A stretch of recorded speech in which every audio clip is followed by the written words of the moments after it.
Акыркы ошо Украинада болгон окуяны айтып бересизби? Сиз кайсы шаарда элеңиздер ал күнү? Ошо ок атылып согуш башталган күнү? Кантип сактанып турдуңуздар?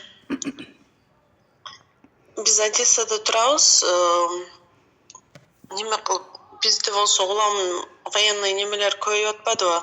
Украинанын тегерегинде ошону переживать этип, мына чыгып кетсекпи, ана чыгып кетсекпи деп турганмын. Анан кийин эртең менен турсам эле уже биздин коллегалардын баары группада жазышып, эртең менен 5-те Одессанын ар кайсы жагында взрыв болду деп, ар кайсы жактан уктук дептир. Мен укпай калыптырмын. Анан жумушка дагы барбайбыз деп, жумуштагы компьютерлердин баарын бизге үйүбүзгө жетирип, үйүңөрдөн иштегиле деп.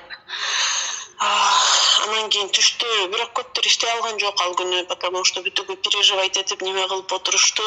Түштө күндүз даярданып, мен уже кетем деп чемоданымды даярданып неме кылып отурсам, дагы күндүз дагы биздин райондо, Таировада дагы бир взрыв болду.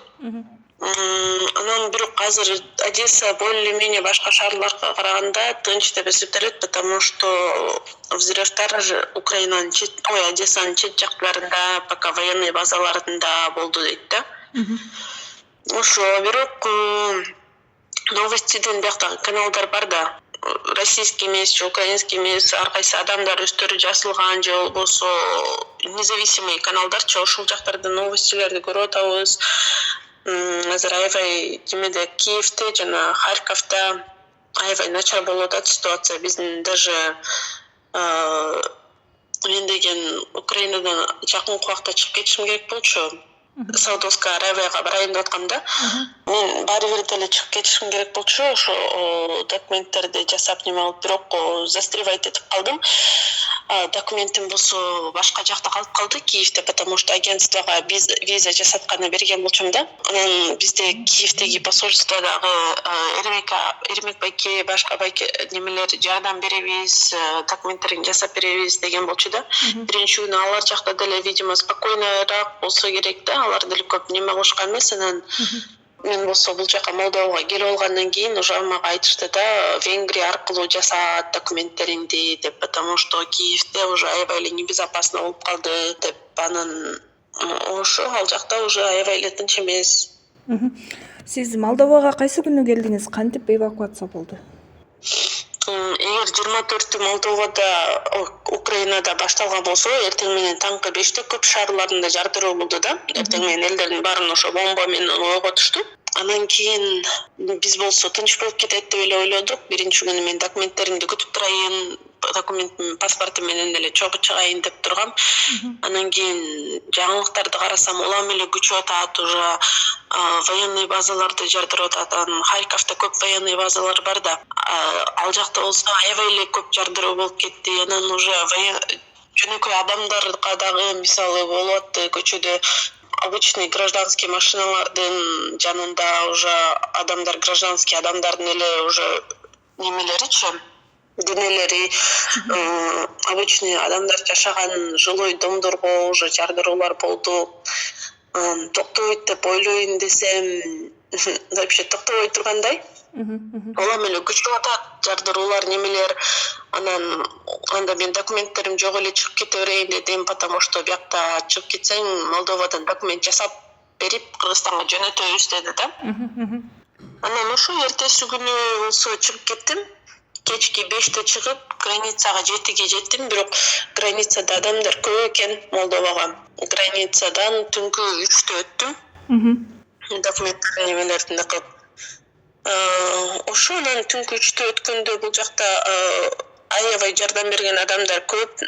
Молдовада болсо кирсек эле жаш молдован балдар өтүгү турушат, такси керекпи, бекерге жеткиребиз деп. Түнкү 3-тө токтошпой туруштур да, ошо элдерге жардам берели деп, келгендерге деп.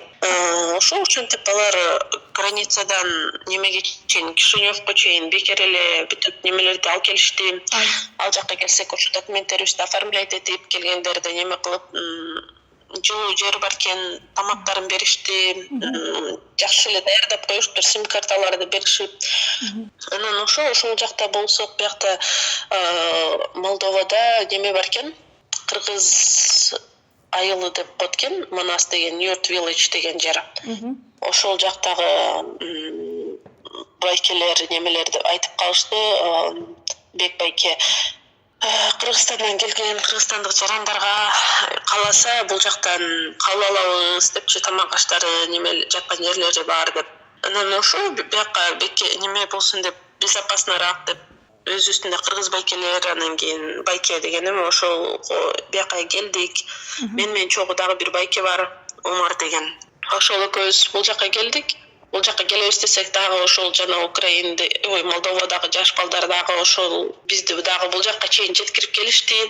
Ошол бүттүк жагынан биякта молдовандар дагы, биздин кыргыз байкелер дагы, эжелер дагы баардыгы жардам берип көмөк көрсөтүп жатышат. Учурда Украинадагы башка кыргызстандыктар менен, кыргыз жарандары менен байланыш болуп жатабы сизде? Бизде кыргызстандыктардын группасы бар. Ал жакта жазышып неме кылышып атат. Кам болчу, ар кимиси ар кайсы жакка чыгып кетти, бирок кээ бирлери калды. Үй бүлөсү неме болгондор, чыкпай калгандар да болду. Алар кантип эмне деп жазып атышат? Коопсуз жерге турушабы же кандай? Азыр мисалы бизде болсо окусам группаларда кээ биринин, мисалы Киевде уже эртелик комендантский час болуп калып атат, эшикке чыкканга болбойт деп. Ал жактагыларды көптөрүн болсо айтып атат, сыртка чыкпагыла, үйүңөрдө отургула, айнектерден алыс отургула деп уже аябай эле неме болуп калды, небезопасно болуп калды. Жабыр тарткан жарандар жокпу, кыргыз жарандар? Ал тууралуу маалыматыңыз барбы, жок? Баары менен эле байланыш болуп жатабы? Ал тууралуу маалыматым жок, бирок наверное жок деле болуш керек. Эми мындан аркы кандай кылалы деп атасыздар? Мисалы Украинада абал тынчыбаса же тескерисинче тынчыса кайра барасыздарбы Украинага? Ишиңиздерди улантып. Мен баары бир деле биз жолдошум экөөбүз немеге Саудовская Аравияга жумушка кетип аткан болчук. 1 жыл контракт менен ошол жака буйруса, биякта документтеримди жасап, акыркы визасы калган күнү, ошо визамды берген күнү, агентство посольствого бере турган күнү башталып кетпедиби? Ошо менен калып калдым да, эми буйруса Кыргызстанга барып, кайра документтерди жасатып, Саудовская Аравияга барам. Анан 1 жылдын ичинде ойлонобуз кандай болуп кетет, эмне болот. Дагы ойлонуш керек, пока белгисиз, ойлоно элекпиз аны. Макул эже, рахмат сизге байланышка чыкканыңыз үчүн. Сак болуңуздар, аман болуңуздар. Рахмат, сиздер да жакшы туруңуздар.